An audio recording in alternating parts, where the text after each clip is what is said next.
Bonjour à tous et me revoici pour une nouvelle vidéo, cette fois-ci s'intitulant La critique de l'immigrationnisme. Donc je vais rentrer tout de suite dans le vif du sujet. La base de l'immigrationnisme, c'est-à-dire le désir politique de générer une immigration massive, est fort embarrassante. En effet, sa genèse se puise dans une corrélation entre le grand patronat et le monde politico-bancaire. Pourquoi? Pour des raisons d'ordre purement capitaliste, qui sont les suivants. Faire marcher la compétitivité d'une manière drastique, exacerbée et inégale, pour ainsi faire pression et déconstruire nos bases sociales traditionnelles. La baisse des salaires français et la dégradation du domaine salarial en sont des graves conséquences réelles. Voilà une petite synthèse pour la partie matérielo-économique. Passons maintenant à la partie culturalo-identitaire. La dilution de notre identité propre, c'est-à-dire de notre race blanche et de notre religion naturelle, en l'occurrence le catholicisme, est également une conséquence, voire même un but de l'immigrationnisme, qui n'est qu'un facteur parmi d'autres. Je pourrais également citer le laïcisme ou et la judéisation de notre société moderne. Logique schématique des plus simplistes, il est aisé de comprendre que l'arrivée des arabo-musulmans, s'obligeant à un prosélytisme forcené de par leurs contraintes religieuses, influe directement sur l'identité générale de notre pays et de ses habitants.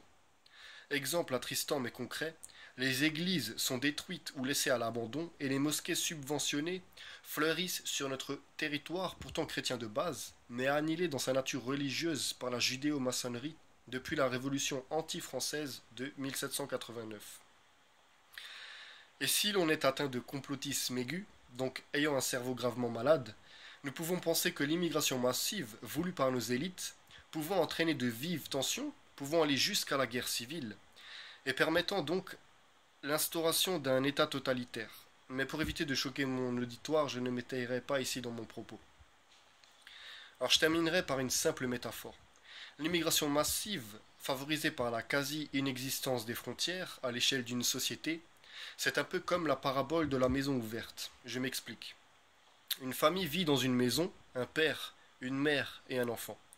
Ils ont malheureusement du mal à payer leurs factures et doivent se contenter d'un seul petit repas par jour, ce qui est moribond pour eux, in fine.